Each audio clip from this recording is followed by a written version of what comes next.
ओम शांति। आज 9 अक्टूबर 2021 के बाबा के मधुर महावाक्य सुनेंगे। और आज की मुरली में बाबा ने एक बहुत गुप्त इशारा भी हम बच्चों को दिया है। बाबा कहे, बाबा तो गरीब निवाज है, बाबा को कुछ भी नहीं चाहिए और तुम बच्चे मधुबन आओ, खाओ पियो पढ़ो, रिफ्रेश होकर के जाओ। लेकिन साथ में बाबा ने कहा, ये याद रखना, चावल मुट्ठी का गायन है। अर्थात यज्ञ में आते हैं, बाबा हमारी परवरिश करते हैं, पालना करते हैं, तो हमें चावल मुट्ठी सफल भी करना है। बाबा कहे, गरीब का 1 रुपया शाहूकार का 100 रुपया बराबर है। इसीलिए यथाशक्ति जितना कर सको बाबा के इस बेहद यज्ञ में जब सफल करते हो तो अनेकों का आशीर्वाद भी प्राप्त होता है, कल्याण भी होता है। तो इसीलिए बाबा कहे, तुम बच्चों को सफल करने का भी ध्यान रहे। सुनते हैं बाबा के मधुर महावाक्य। ओम शांति। मीठे बच्चे माता पिता को फॉलो कर तख्त नशीन बनो। इसमें कोई तकलीफ नहीं है, सिर्फ बाप को याद करो और पवित्र बनो। आज की मुरली से प्रश्न है, गरीब निवास बाप अपने बच्चों का भाग्य बनाने के लिए कौन सी राय देते हैं? गरीब निवास बाप अपने बच्चों का भाग्य बनाने के लिए कौन सी राय देते हैं? उत्तर है, बच्चे, शिव बाबा को तुम्हारा कुछ नहीं चाहिए। तुम भल खाओ पियो पढ़ो, रिफ्रेश होकर चले जाओ। लेकिन चावल मुट्ठी का भी गायन है, ये स्मृति में जरूर रखना है। 21 जन्मों के लिए शाहूकार बनना है तो गरीब का 1 पैसा भी शाहूकार के 100 रुपए के बराबर है।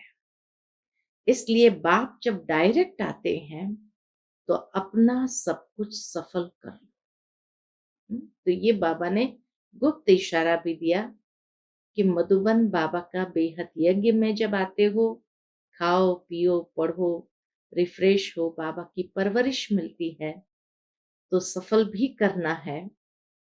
चावल मुट्ठी सफल करेंगे तभी तो 21 जन्म की बादशाही भी प्राप्त होगी और अनेकों की आशीर्वाद प्राप्त होगी।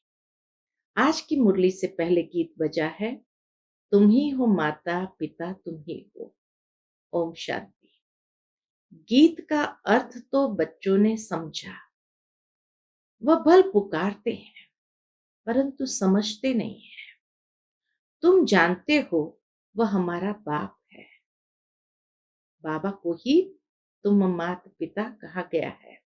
वास्तव में सिर्फ वह तुम्हारा बाप नहीं, लेकिन सबका बाप है।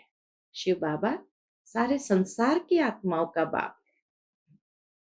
यह भी समझने का है, जो भी सभी आत्माएं हैं उन सभी का बाप परमात्मा जरूर है। बाबा बाबा कहने से वर्षा जरूर याद आता है। बाप को याद करने से ही विकर्म विनाश होंगे। बाप बच्चों को कहते हैं, तुम्हारी आत्मा पतित बनी हुई है, अब उनको पावन बनाना है। सभी का बाबा है तो बच्चे जरूर निर्विकारी होने चाहिए। बाबा तो सभी का है, तो बाबा कहे बच्चों को भी बाबा के समान बनना है, जरूर निर्विकारी होने चाहिए। कोई समय सब निर्विकारी थे, सतयुग के अंदर सब निर्विकारी थे। बाप खुद समझाते हैं, जब श्री लक्ष्मी नारायण का राज्य था तब सब निर्विकारी थे। इतनी सब जो मनुष्य आत्माएं देखते हो वह भी निर्विकारी होंगी, क्योंकि शरीर तो विनाश हो जाएगा। बाकी आत्माएं जाकर निराकारी दुनिया में रहती है, वहां विकार का तो नाम निशान नहीं। शरीर ही नहीं है, वहां से ही सब आत्माएं आती है इस दुनिया में पाठ बजाने। पहले पहले भारतवासी आते हैं। भारत में पहले पहले इन लक्ष्मी नारायण का राज्य था, तो और सब धर्म वाले निराकारी दुनिया में थे। इस समय सब साकारी दुनिया में है। अभी बाप तुम बच्चों को निर्विकारी बनाते हैं। निर्विकारी देवी देवता बनाने के लिए बाबा आते ही है। इसलिए तो बाबा कहे अभी बाप तुम बच्चों को निर्विकारी बनाते हैं, इसलिए निर्विकारी देवी देवता बनाने के लिए। यहाँ बनेंगे तो वहां निर्विकारीपन का भी एक प्रकार का प्रारब्ध मिल जाता है। जब तुम देवी देवता बन जाते हो तब तुम्हारे लिए जरूर नई दुनिया चाहिए। पुरानी दुनिया खत्म होनी चाहिए।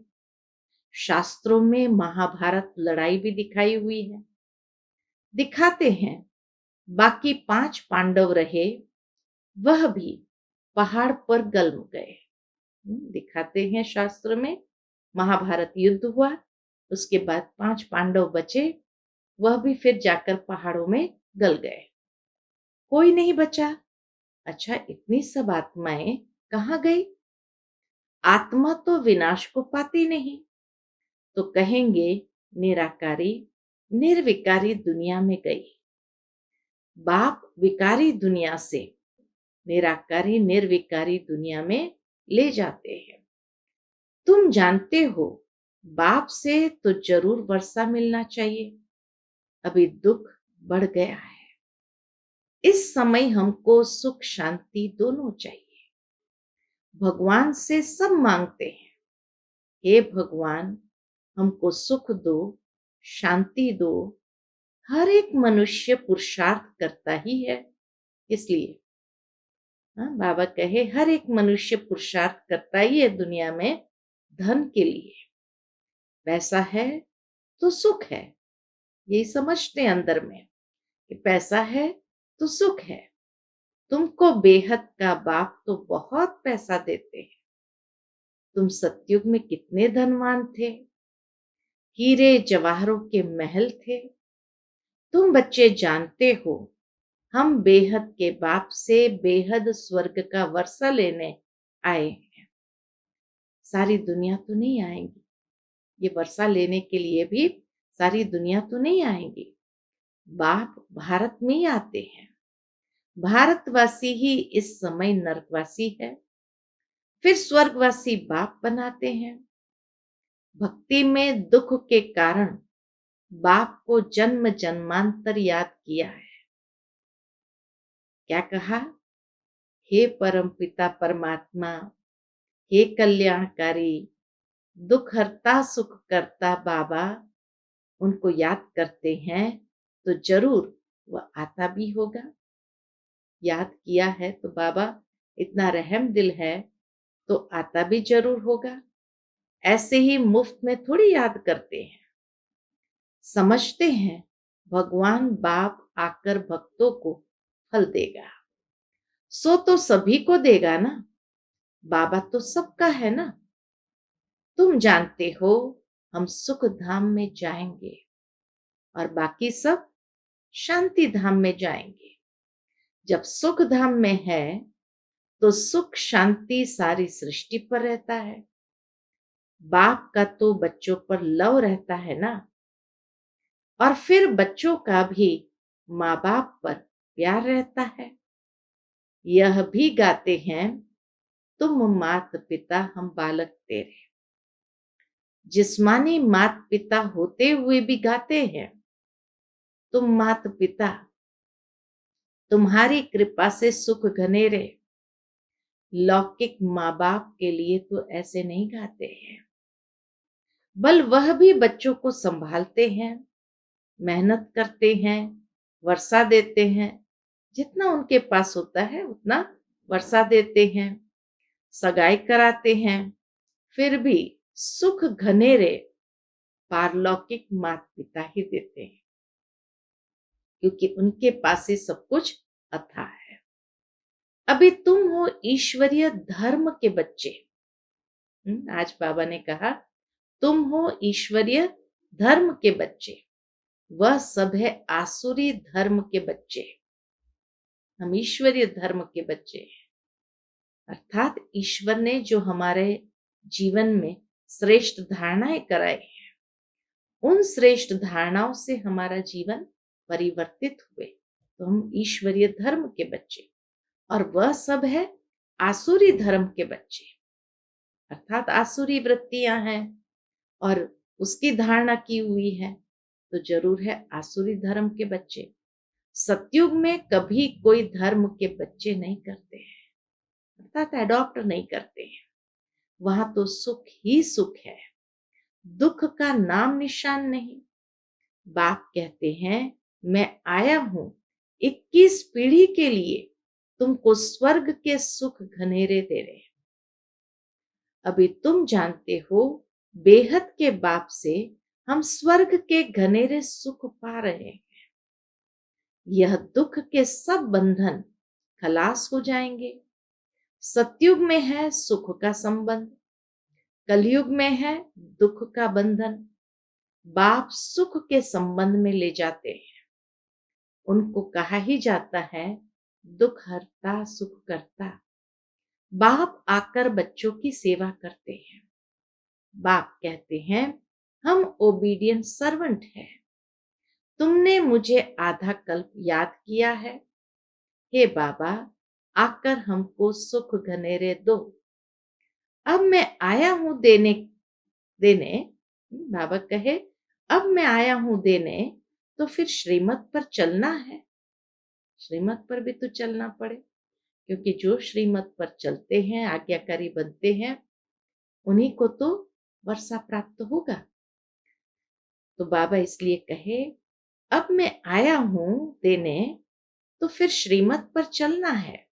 यह मृत्यु लोक सब खत्म हो जाने वाला है, अमर लोक स्थापन होता है। अमरपुरी में जाने के लिए अमरनाथ बाबा से तुम अमर कथा सुनते हो। वहां तो कोई मरते नहीं, मुख से कभी ऐसे भी नहीं कहेंगे फलाना मर गया। बाबा कहे कभी मुख से मर गया ये शब्द भी नहीं होगा, उनकी डिक्शनरी में नहीं है। तो मुख से कभी ऐसे नहीं कहेंगे फलाना मर गया। आत्मा कहती है हम यह जड़ जड़ीभूत शरीर छोड़कर नया लेता हूं। वह तो अच्छा हुआ ना, वहां कोई बीमारी आदि होती नहीं, मृत्यु लोक का नाम नहीं। मैं आया हूं तुमको अमरपुरी का मालिक बनाने। ऐसी दुनिया का बाबा हमें मालिक बनाते। वहां जब तुम राज्य करेंगे तो मृत्यु लोक का कुछ भी याद नहीं पड़ेगा। नीचे उतरते उतरते हम क्या बनेंगे वह भी मालूम नहीं रहता है। स्वर्ग में यह भी पता नहीं रहेगा कि नीचे उतरना भी है, और नीचे उतर करके हम क्या बनेंगे। नहीं तो सुख ही उड़ जाए। यहां तो तुमको सारा चक्र बुद्धि में रखना है। बरोबर स्वर्ग था अब नरक है, तब तो बाबा को बुलाते हैं। स्वर्ग था अब नरक है, तब तो बाप को बुलाते हैं। तुम आत्माएं शांति धाम की रहने वाली है, यहां आकर पाठ बजाती हो। यहां से तुम संस्कार ले जाएंगे घर, फिर वहां से आकर नया शरीर धारण कर राज्य करेंगे। अभी तुमको निराकारी, आकारी और साकारी दुनिया का समाचार सुनाते हैं। बाबा तीनों लोक का समाचार सुनाते हैं। सतयुग में थोड़ी ये पता पड़ेगा, वहां तो सिर्फ राज्य करेंगे। ड्रामा को अभी तुम जानते हो, तुम्हारी आत्मा जानती है सतयुग के लिए हम पुरुषार्थ कर रहे हैं। स्वर्ग में चलने लायक जरूर बनेंगे, अपना भी कल्याण और दूसरों का भी कल्याण करेंगे। फिर उन्हों की आशीर्वाद तुम्हारे सिर पर आती रहेगी। जिनका कल्याण करते हैं तो बाबा कहे उनके आशीर्वाद सिर पर आती रहेगी। तुम्हारा प्लान देखो कैसा है। इस समय सभी का अपना अपना प्लान है।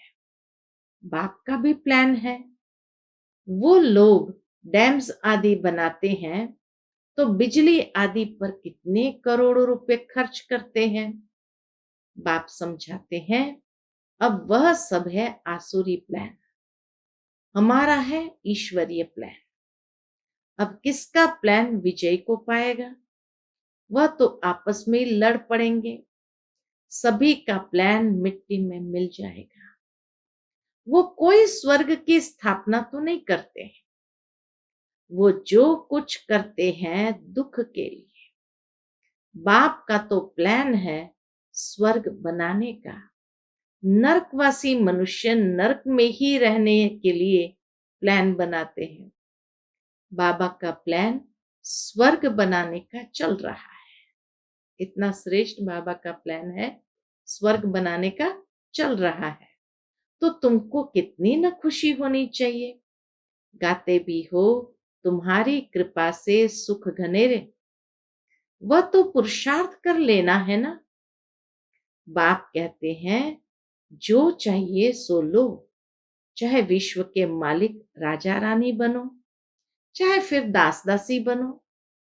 जितना पुरुषार्थ करेंगे, बाप सिर्फ कहते हैं एक तो पवित्र बनो और हर एक को बाप का परिचय देते रहो। खुद की धारणा भी होनी चाहिए और दूसरों को भी संदेश देना है। अलफ को याद करो तो बेबादशाही तुम्हारी। इतना परिचय जरूर दे। बाप को याद करने में ही माया बहुत विघ्न डालती है, बुद्धि योग तोड़ देती है। बाप कहते हैं जितना मुझे याद करेंगे तो पाप भी भस्म होंगे और ऊंच पद भी पाएंगे। इसलिए भारत का प्राचीन योग मशहूर है।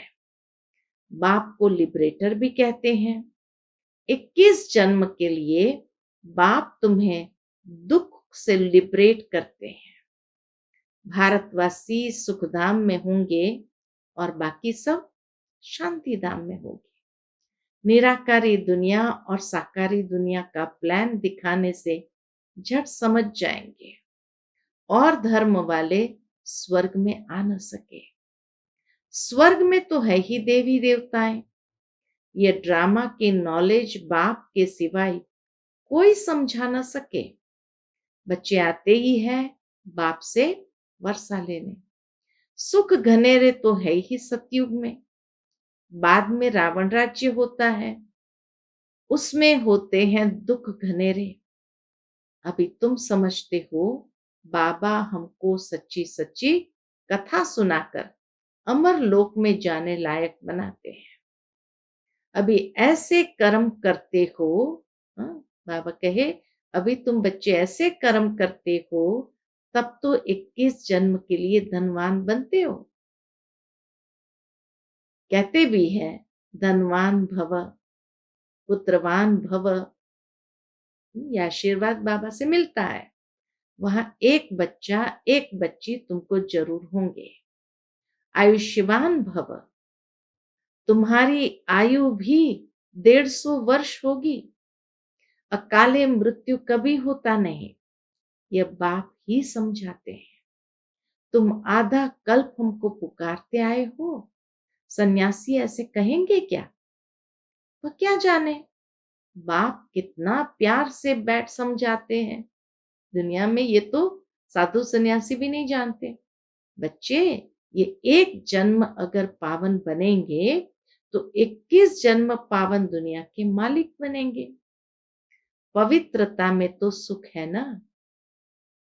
तुम पवित्र दैवी धर्म वाले थे, अब अपवित्र बन दुख में आए हो। स्वर्ग में निर्विकारी थे, अभी विकारी बनने से ही नरक में दुखी हुए हैं। बाप तो पुरुषार्थ कराएंगे ना। स्वर्ग के महाराजा महारानी बनो। तुम्हारे बाबा मम्मा बनते हैं ना, तो तुम भी पुरुषार्थ करो। इसमें मूंझने की कोई बात ही नहीं है। कितना सिंपल सा बाबा कहते हैं। बाप तो किसको पांव पड़ने भी नहीं देते हैं, इतना निरहंकारी कि बाबा कभी किसी को पांव पड़ने भी नहीं देते। बाप समझाते हैं, हमने तुमको सोने हीरे के महल दिए, स्वर्ग का मालिक बनाया, फिर आधा कल्प तुम भक्ति मार्ग में माथा घिसाते आए, पैसे भी देते आए। वह सोने हीरे के महल सब कहाँ गए? तुम स्वर्ग से उतरते उतरते नरक में आकर पड़े। अब तुमको फिर स्वर्ग में ले जाता, तुमको कोई तकलीफ नहीं देता। सिर्फ मुझे याद करो और पवित्र बनो। भल एक पैसा भी न दो, खाओ पियो पढ़ो रिफ्रेश हो चले जाओ। बाबा तो सिर्फ पढ़ाते हैं, पढ़ाई का पैसा कुछ भी नहीं लेते हैं। कहते हैं बाबा हम देंगे जरूर। बच्चे जानते हैं कि बाबा हमारी इतनी पालना कर रहे हैं, तो बच्चे कहते बाबा हम देंगे जरूर, नहीं तो वहां महल आदि कैसे मिलेंगे। भक्ति मार्ग में भी तुम ईश्वर अर्थ दान गरीबों को देते थे, फल भी ईश्वर देगा, गरीब थोड़ी देगा, वो क्या फल दे सकता है। तो इसीलिए बाबा कहे फल तो तुम्हें ईश्वर ही देगा, परंतु वह मिलता है एक जन्म के लिए। अब तो बाबा आप डायरेक्ट आए हो। बच्चे भी जानते हैं समझते हैं, इसलिए कहते हैं अब तो आप डायरेक्ट आए हो। हम तो यह थोड़े पैसे देते हैं, आप हमको 21 जन्म के लिए स्वर्ग में देना। वो रामायण के अंदर भी दिखाते हैं कि जब केवट नाव में पार करा रहा था, तो इस पार से उस पार ले जाना था, तो श्री राम ने भाड़े के रूप में अपनी अंगूठी निकाल करके दिया। तब केवट कहता है कि आपसे मैं क्या लूं, और फिर भी अगर देना चाहते हो तो वहां दे देना, वहां यानी अगले जन्म में या स्वर्ग में दे देना, क्योंकि स्वर्ग में तो ज्यादा ही मिलना है, यहाँ तो एक अंगूठी मिलेगी। तो कितनी होशियारी से उसने कहा। तो इसी तरह बच्चे भी कहते हैं कि ये थोड़े पैसे देते हैं, आप हमको 21 जन्म के लिए स्वर्ग में देना। बाप सबको शाहूकार बना देते हैं, पैसे देते हो तो तुम्हारे ही रहने के लिए मकान आदि बनाते हैं, नहीं तो ये सब कैसे बनेंगे। बच्चे ही ये मकान आदि बनाते हैं ना। शिव बाबा कहते हैं मुझे तो इसमें रहने का नहीं है। शिव बाबा तो निराकार दाता है ना, तुम देते हो, तुमको 21 जन्म के लिए फल देते हैं। मैं तो तुम्हारे स्वर्ग में ही नहीं आऊंगा। बाबा हमें दे देता, बाबा कहे उस स्वर्ग में भी मैं नहीं आऊंगा, मुझे नर्क में आना पड़ता है। तुमको नर्क से निकालने के लिए, नर्क में क्यों आते हैं बाबा? नर्क से निकालने के लिए। तुम्हारे गुरु लोग तो और ही दुबन में फंसा देते हैं, वह कोई सदगति नहीं देते। अब बाप आए हैं पवित्र दुनिया में ले चलने, फिर ऐसे बाप को याद क्यों नहीं करते हो? बाप कहते हैं कुछ भी पैसा न दो, सिर्फ मुझे याद करो तो पाप नाश होंगे और मेरे पास आ जाएंगे। ये मकान आदि तुम बच्चों ने अपने लिए ही बनवाए हैं। यहाँ चावल मुट्ठी का गायन है ना, शास्त्र में इसीलिए चावल मुट्ठी का गायन है। गरीब अपनी हिम्मत अनुसार जितना देते हैं उतना उनका भी बनता है। जितना शाहूकार का पद उतना गरीब का, दोनों का एक हो जाता है। गरीब के पास है ही 100 रुपया, उनसे 1 रुपया दे, शाहूकार तो बहुत है तो वो 100 दे, दोनों का एक ही फल होगा। इसलिए बाप को गरीब निवास कहा गया है। सबसे गरीब है भारत, उनको ही मैं आकर शाहूकार बनाता हूँ। गरीब को ही दान दिया जाता है ना। कितना क्लियर कर बाबा समझाते हैं। कितना क्लियर कर बाबा समझाते हैं। बच्चे, अब मौत सामने खड़ा है। अब जल्दी जल्दी करो, याद की रफ्तार बढ़ाओ। मोस्ट स्वीट बाबा को जितना याद करेंगे उतना वर्षा मिलेगा। तुम बहुत धनवान बनेंगे। बाप तुमको ऐसे नहीं कहते हैं कि माथा टेको, मेले मलाखड़े में जाओ। नहीं, घर में बैठ बाप और वर्षे को याद करो, बस। बाप है बिंदी, उनको परमपिता परमात्मा कहा जाता है, सुप्रीम सोल। बाबा कहे बाप है बिंदी, उनको परमपिता परमात्मा कहा जाता है, सुप्रीम सोल, सबसे ऊंचते ऊंच है। बाप कहते हैं मैं भी बिंदी हूं, तुम भी बिंदी हो। सिर्फ भक्ति मार्ग के लिए मेरा बड़ा रूप बनाकर रखा है, नहीं तो बिंदी की पूजा कैसे करे। उनको कहते भी है शिव बाबा। किसने कहा? अभी तुम कहते हो शिव बाबा हमें डायरेक्ट वर्षा दे रहे हैं। अभी तुम कहते हो शिव बाबा हमें वर्षा दे रहे हैं। वंडर है ना, 84 का चक्र फिरता रहता है। कंटिन्यू ये चक्र चलता रहता है। अनेक बार तुमने वर्षा लिया है और लेते ही रहेंगे। कितना अच्छी रीति बाप बैठ समझाते हैं। अच्छा, मीठे मीठे सिकिलते बच्चों प्रति माता पिता बाप दादा का याद प्यार और गुड मॉर्निंग। रूहानी बाप की रूहानी बच्चों को नमस्ते। हम सब रूहानी बच्चों की रूहानी माता पिता बाप दादा को याद प्यार, गुड मॉर्निंग और नमस्ते नमस्ते। शुक्रिया बाबा, शुक्रिया। आज की मुरली से धारणा के लिए मुख्य सार है। पहली पॉइंट, मौत सामने खड़ा है, इसलिए अब याद की रफ्तार को बढ़ाना है। सत्युगी दुनिया में ऊंच पद पाने के लिए, सत्युगी दुनिया में ऊंच पद पाने का पूरा पूरा पुरुषार्थ करना है। दूसरी पॉइंट, अपना और दूसरों का कल्याण कर आशीर्वाद लेनी है। पवित्र दुनिया में चलने के लिए पवित्र जरूर बनना है। आज का बाबा का मधुर वरदान हम बच्चों के प्रति, नए जीवन की स्मृति से कर्मेंद्रिय पर विजय प्राप्त करने वाले मर जीवा भव। नए जीवन की स्मृति से कर्मेंद्रिय के ऊपर विजय प्राप्त करने वाले मर जीवा भव। जो बच्चे पूरा मर्जीवा बन गए, उन्हें कर्मेंद्रिय के आकर्षण हो नहीं सकती। मर्जीवा बने अर्थात सब तरफ से मर चुके, पुरानी आयु समाप्त हुई।